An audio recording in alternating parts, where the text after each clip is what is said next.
வணக்கம். ஜேகே செய்திகளின் பிரதான செய்திகள். முதலில் தலைப்புச் செய்திகள். புத்தாண்டிற்கு முன்னர் பரீட்சை பெறுபவர்கள் வெளியிடப்படும் என அறிவிப்பு.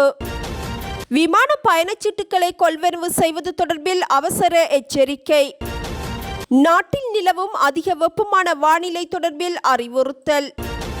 அத்தியாவசிய பொருட்களின் விலைகள் மேலும் அதிகரிப்பு.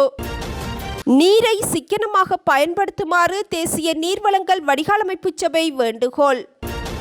அறிமுகம் இல்லாதவர்களின் வாகனங்களில் பயணிப்பது மற்றும் உணவுப் பொருட்களை வாங்குவதை தவிர்க்குமாறு போலீசார் எச்சரிக்கை.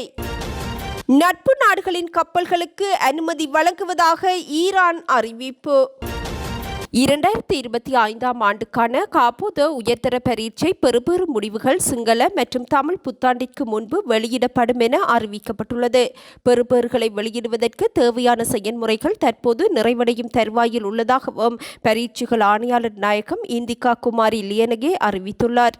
நவம்பர் 10 ஆரம்பமான உயர்தர பரீட்சையின் சில பாடங்கள் டித்வா புயல் காரணமாக ஒத்திவைக்கப்பட்டு ஜனவரி 12 முதல் 20 வரை மீண்டும் நடத்தப்பட்டது. 2025 ஆண்டுக்கான காப்போத உயர்தர பரீட்சையில் சுமார் 3 லட்சம் பரீட்சார்த்திகள் தோற்றியிருந்தனர். இதற்கிடையே எதிர்வரும் ஆகஸ்ட் மாதம் நடைபெறவுள்ள உயர்தர பரீட்சைக்கான விண்ணப்பங்கள் நேற்று முதல் கோரப்பட்டுள்ளதுடன் அதன் இறுதி திகதி ஏப்ரல் மாதம் 24 என அறிவிக்கப்பட்டுள்ளமையும் குறிப்பிடத்தக்கது. விமான பயணச்சீட்டுகள் தொடர்பில் போலீசார் பொதுமக்களுக்கு அவசர எச்சரிக்கை விடுத்துள்ளனர். சமூக ஊடகங்கள் ஊடாக முன்னெடுக்கப்படும் விமான பயணச்சீட்டு மோசடிகள் தொடர்பில் போலீசார் அவசர எச்சரிக்கை விடுத்துள்ளனர். வழக்கத்திற்கு மாறாக குறைந்த விலைகள் அல்லது விசேட தள்ளுபடி விலைகளில் விமான பயணச்சீட்டுகளை வழங்குவதாக கூறி பொதுமக்களை ஏமாற்றி பணம் மற்றும் தனிப்பட்ட தகவல்களை திருடும் நோக்கில் இவ்வாறான போலி விளம்பரங்கள் பரப்பப்படுவதாக அறிவிக்கப்பட்டுள்ளது. இவ்வாறான மோசடிகளில் சிக்கி பாதிக்கப்படாது இருக்க பாதுகாப்பு நடவடிக்கைகளை பின்பற்றுமாறும் போலீசார் பொதுமக்களை அறிவுறுத்தியுள்ளனர். இதன்படி உறுதிப்படுத்தப்படாத அல்லது சந்தேகத்திற்குரிய இணையதள இணைப்புகளை அழுத்துவதை தவிர்க்குமாறும் கடவுச்சொற்கள் அல்லது ஒருமுறை பயன்படுத்தும் இரகசிய குறியீடுகளை எக்காரணம் கொண்டும் ஏனையவர்களுடன் பகிர்ந்து கொள்ள வேண்டாம் என தெரிவித்துள்ள போலீசார் உத்தியோகபூர்வ விமான நிறுவனங்கள் தொலைபேசி அழைப்புகள் ஊடாக இவ்வாறான தகவல்களை கோருவதில்லை எனவும் சுட்டிக்காட்டியுள்ளனர். ஏதேனும் சலுகைகள் அறிவிக்கப்பட்டால் அவற்றை அந்தந்த விமான நிறுவனங்களின் உத்தியோகபூர்வ இணையதளங்கள் அல்லது உறுதிப்படுத்தப்பட்ட சமூக ஊடக பக்கங்களூடாக சரிபார்க்க வேண்டும் எனவும் அறிவுறுத்தப்பட்டுள்ளனர்.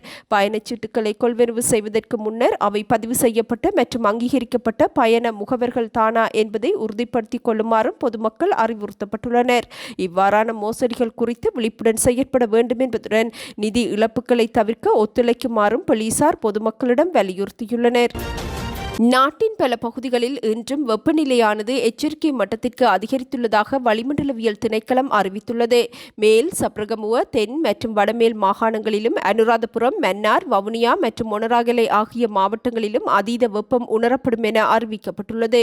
நீண்ட நேரம் வெயிலில் இருப்பதோ அல்லது வெளிப்புற வேலைகளில் ஈடுபடுவதோ கடுமையான உடற்சோர்வை ஏற்படுத்தும் எனவும் அறிவுறுத்தப்பட்டுள்ளனர். தொடர்ந்தும் இருப்பது தசைப்பிடிப்பு போன்ற பாதிப்புகளுக்கு வழிவகுக்கும் எனவும் எச்சரிக்கப்பட்டுள்ளது. பொதுமக்கள் போதியளவு நீர் அருந்தி உடலை எப்போதும் நீரேற்றத்துடன் வைத்திருக்குமாறும் தேவையற்ற கடினமான வெளிப்புற நடவடிக்கைகளை தவிர்க்குமாறும் கேட்டுக்கொள்ளப்பட்டுள்ளனர். இதனிடையே மனித உடலுக்கு பாதிப்பை ஏற்படுத்தும் வகையிலான கடும் வெப்பமான வானிலை எதிர்வரும் ஏப்ரல் மாதம் வரை நீடிக்கும் என வளிமண்டலவியல் திணைக்களம் எச்சரித்துள்ளது. கொழும்பு தேசிய வைத்தியசாலையில் அனுமதிக்கப்பட்டு சிகிச்சை பெற்று வந்த அரச புலனாய்வு சேவையின் முன்னாள் பணிப்பாளர் ஓய்வு பெற்ற மேஜர் ஜெனரல் சுரேஷ் சாலே சிகிச்சையின் பின்னர் மீண்டும் குற்றப்புலனாய்வு திணைக்களத்திற்கு அழைத்துச் செல்லப்பட்டுள்ளார். குற்றப்புலனாய்வு திணைக்களத்தின் காவலில் இருந்தபோது ஏற்பட்ட திடீர் உடல்நலக் குறைவு காரணமாக அவர் கொழும்பு தேசிய வைத்தியசாலையில் அனுமதிக்கப்பட்டிருந்தார். அங்கு அவருக்கு தேவையான மருத்துவ சிகிச்சைகள் வழங்கப்பட்ட பின்னர் வைத்தியசாலை அதிகாரிகளின் பரிந்துரைக்கமைய மேலதிக விசாரணை நடவடிக்கைகளுக்காக சுரேஷ் சாலே மீண்டும் குற்றப்புலனாய்வு திணைக்களத்திடம் ஒப்படைக்கப்பட்டுள்ளார். சுரேஷ் சாலே தற்போது குற்றப்புலனாய்வு திணைக்களத்தினால் முன்னெடுக்கப்பட்டு வரும் விசேட விசாரணை ஒன்று நிமித்தம் தடுத்து வைக்கப்பட்டு விசாரணைக்கு உட்படுத்தப்பட்டுள்ளமை குறிப்பிடத்தக்கது. நாட்டில் நிலவும் வறட்சியான வானிலை காரணமாக பொதுமக்கள் நீரை சிக்கனமாக பயன்படுத்துமாறு தேசிய நீர்வளங்கள் மற்றும் வடிகாலமைப்பு சபை அவசர வேண்டுகோள் விடுத்துள்ளது. இந்நிலை மேலும் தீவிரமடைந்தால் நீர் விநியோகத்தில் கட்டுப்பாடுகள் விதிக்கப்படும் அபாயம் உள்ளதாக சபையின் தலைவர் எச்சரித்துள்ளார். கொழும்பு மாவட்டத்தில் உள்ள அம்பத்தலை சுத்திகரிப்பு நிலையம் நாளொன்றிற்கு 5,60,000 கன மீட்டர் நீரையும், லேபுகம நிலையம் 1,50,000 கன மீட்டர் நீரையும் உற்பத்தி செய்கின்றன. எனினும் இந்த நிலையங்கள் தமக்கு கிடைக்கும் கொள்ளளவுக்குள் மாத்திரமே நீரை விநியோகிக்க முடியும் எனவும் சுட்டிக்காட்டப்பட்டுள்ளது. இந்நிலையில் நீரை பயன்படுத்துவதை நிறுத்துமாறு கூறவில்லை என்ற போதிலும் வீண் விரயத்தை தவிர்த்து சிக்கனமாக நீரை பயன்படுத்துமாறு தாம் கேட்டுக்கொள்வதாக சபையின் தலைவர் பண்டார தெரிவித்துள்ளார். உயர்நில பகுதிகளில் வசிப்போருக்கும் நீர்க்குழாய் அமைப்பின் இறுதிப் பகுதிகளில் உள்ளவர்களுக்கும் குறைந்த அழுத்தத்திலேயே நீர் கிடைக்கும் நிலை உருவாகியுள்ளதாக அவர் சுட்டிக்காட்டியுள்ளார். கடல் நீர் கலப்பு கணிசமாக அதிகரித்து வருவதனால் மணல் அகழ்வு போன்ற மனித செயற்பாடுகள் இப்பிரச்சினையை மேலும் மோசமாக்கியுள்ளதாக தெரிவித்துள்ள அவர் உப்பு நீர் கலப்பை கட்டுப்படுத்துவதற்கான திட்டங்கள் நடைமுறைப்படுத்தப்பட்டு வருவதுடன் தடுப்பணை அமைக்கும் பணிகள் ஏற்கனவே ஆரம்பிக்கப்பட்டுள்ளதாகவும் தெரிவித்துள்ளார். நாட்டில் அண்மை காலமாக அதிகரித்து வரும் கொள்ளைச் சம்பவங்கள் மற்றும் குற்றச் செயல்களில் இருந்து பொதுமக்கள் தம்மையும் தமது உடைமைகளையும் பாதுகாத்துக் கொள்ளுமாறு போலீசார் பொதுமக்களை வலியுறுத்தியுள்ளனர். பொதுமக்கள் அச்சமின்றி நடமாடுவதற்கான சூழலை உருவாக்குவதற்காக 24 மணி நேரமும் போலீசார் அர்ப்பணிப்புடன் செயற்படுகின்றனர். எனினும் ஒரு சிலரின் கவனக்குறைவு காரணமாக இவ்வாறான சம்பவங்களில் சிக்கி உயிரிழப்புகள் மற்றும் சொத்துக்களை இழக்க நேரிடுகின்றது. குறிப்பாக பொது இடங்களில் அல்லது பொது போக்குவரத்து வாகனங்களில் பயணம் செய்யும் போது குழு ஒன்று திட்டமிட்ட வகையில் சிநேகபூர்வமாக பழகி நம்பிக்கையை வென்று மயக்க மருந்து கலந்த உணவு அல்லது பானங்களை வழங்கி கொள்ளையிடும் சம்பவங்கள் அதிகளவில் பதிவாகியுள்ளன. கொக்கட்டிச்சோலை பகுதியில் 2 பெண்கள் கடத்திச் செல்லப்பட்டு மயக்க மருந்து ஊட்டப்பட்டு கொள்ளையிடப்பட்ட சம்பவத்தில் ஒரு பெண் உயிரிழந்துள்ளதுடன் மற்றும் ஒரு பெண் மீது கொலை முயற்சி மேற்கொள்ளப்பட்டுள்ளது. எனவே வீதிகளில் 3ஆம் தரப்பினர் வழங்கும் வாகன வசதிகளை பெறுவதை தவிர்ப்பதுடன் அறிமுகம் இல்லாதவர்கள் வழங்கும் இனிப்புகள் அல்லது பானங்களை எக்காரணம் கொண்டும் உட்கொள்ள வேண்டாம் என போலீசார் பொதுமக்களை அறிவுறுத்தியுள்ளனர். அத்துடன் தங்கம் மற்றும் பணத்தை எடுத்துச் செல்லும் போது பிறரின் அவதானத்தை ஈர்க்காத வகையில் கவனமாக இருப்பதுடன் சந்தேகத்திற்கிடமான நபர்கள் அல்லது வாகனங்கள் குறித்து உடனடியாக 119 அல்லது 118 ஆகிய போலீஸ் அவசர தொலைபேசி இலக்கங்களுக்கு தகவல் வழங்குமாறும் போலீசார் பொதுமக்களிடம் கோரிக்கை விடுத்துள்ளனர். மீகஸ்வெவ பள்ளியாகொடல பகுதியில் உள்ள தனியார் காணியொன்றிலிருந்து பெண் சிசுவின் சடலம் மீட்கப்பட்டுள்ளது. மீகஸ்வெவ போலீஸ் நிலையத்திற்கு கிடைக்கப்பெற்ற தகவலை அடுத்து சம்பவ இடத்திற்கு சென்ற போலீசார் சிசுவின் சடலத்தை மீட்டுள்ளனர். சிசுவின் மரணத்திற்கான காரணம் கண்டறியும் பொருட்டு சடலம் பிரேத பரிசோதனைக்காக அனுப்பி வைக்கப்பட்டுள்ளது. சிசு உயிரிழந்து 2 நாட்கள் கடந்துள்ளமை ஆரம்ப விசாரணைகளில் கண்டறியப்பட்டுள்ளது. எவ்வாறாயினும் சிசுவின் பெற்றோர் யார், எதற்காக சிசு கைவிடப்பட்டது என்பதை கண்டறிய மீகஸ்வெவ போலீசார் மேலதிக விசாரணைகளை முன்னெடுத்துள்ளனர்.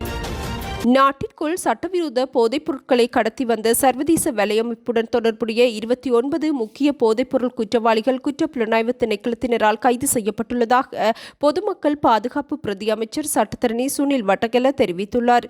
திருகோணமலையில் நேற்று இடம்பெற்ற ஊடக சந்திப்பின் போதே அவர் இவ்வாறு குறிப்பிட்டார். கைது செய்யப்பட்டவர்களில் பெரும்பாலானவர்கள் வெளிநாடுகளில் பதுங்கியிருந்த நிலையில் குற்றப்புலனாய்வு திணைக்கள அதிகாரிகள் இந்தோனேஷியா, நேபாளம் மற்றும் பாகிஸ்தான் ஆகிய நாடுகளுக்கு சென்று விசேட நடவடிக்கைகள் மூலம் அவர்களை கைது செய்துள்ளனர். மேலும் இந்தோனேஷியாவில் இருந்து நாட்டிற்கு அழைத்து வரப்பட்ட சந்தேக நபர்கள் தமது குற்றங்களை ஒப்புக்கொண்டு வாக்குமூலம் அளித்துள்ளதாகவும் அவர் தெரிவித்துள்ளார்.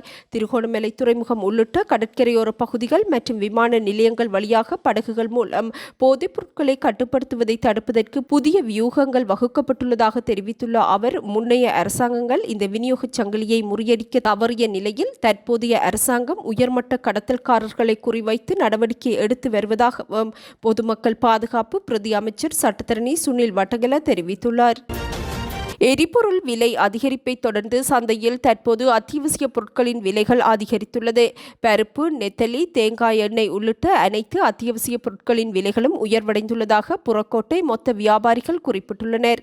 இதேவேளை சந்தையில் நுகர்வோர் அநீதிக்குள்ளாக்கப்படுவதை தடுப்பதற்காக நாடளாவிய ரீதியில் விசேட சுற்றி வளைப்புகள் மற்றும் விசாரணைகள் ஆரம்பிக்கப்பட்டுள்ளதாக நுகர்வோர் விவகார அதிகார சபை அறிவித்துள்ளது. சில வர்த்தகர்கள் அத்தியாவசிய உணவுப் பொருட்களை மறைத்து வைப்பதன் மூலம் சந்தையில் செயற்கை தட்டுப்பாட்டை உருவாக்கவும் பொருட்களின் விலைகளை நியாயமற்ற முறையில் உயர்த்தவும் முற்பட்டுள்ளதாக அதிகார சபை சுட்டிக்காட்டியுள்ளது. திருவிழா காலங்களில் சந்தையில் இடம்பெறக்கூடிய முறைகேடுகளை தடுக்கும் நோக்கில் அதிகார சபையின் அனைத்து விசாரணை அதிகாரிகளையும் வார இறுதி நாட்களில் மற்றும் அரச விடுமுறை நாட்களிலும் தொடர்ச்சியாக பணிகளில் ஈடுபடுத்த தீர்மானிக்கப்பட்டுள்ளது. நுகர்வோருக்கு இழைக்கப்படும் ஏதேனும் அநீதி அல்லது சந்தை முறைகேடுகள் குறித்து 1977 என்ற குறுகிய இலக்கத்தினூடாக முறைப்பாடுகளை தெரிவிக்குமாறும் நுகர்வோர் விவகார அதிகார சபை மக்களிடம் கோரிக்கை விடுத்துள்ளது. சர்வதேச எரிசக்தி விநியோகத்தில் மிக முக்கிய பாதையாக கருதப்படும் ஹார்மூஸ் நீரிணை வழியாக பயணிக்கும் கப்பல்களுக்கான புதிய கட்டுப்பாடுகள் மற்றும் அனுமதிகள் குறித்து ஈரானிய வெளியுறவு அமைச்சர் அப்பாஸ் அராக்சி முக்கியமான அறிவிப்பொன்றை வெளியிட்டுள்ளார். ஈரான் நாடாளுமன்றம் ஹார்மூஸ் நீரிணையில் பயண கட்டணங்களை வசூலிப்பதற்கான சட்டமூலங்களை தயாரித்து வரும் பின்னணியில் அமைச்சரின் இந்த அறிவிப்பு வெளியாகியுள்ளது. இதன்படி ஹார்மூஸ் நீரிணை வழியாக பயணிக்கும் போது இந்தியா, சீனா, ரஷ்யா, ஈராக் மற்றும் பாகிஸ்தான் ஆகிய நாடுகளின் கப்பல்களுக்கு எவ்வித தடையுமின்றி அனுமதி வழங்கப்படும் என ஈரான் அமைச்சர் அப்பாஸ் அராக்சி தெரிவித்துள்ளார். இந்த நாடுகளுடனான ஈரானின் நீண்டகால ராஜதந்திர மற்றும் வர்த்தக உறவுகளை கருத்தில் கொண்டு இத்தீர்மானம் எடுக்கப்பட்டுள்ளதாக அவர் சுட்டிக்காட்டியுள்ளார்.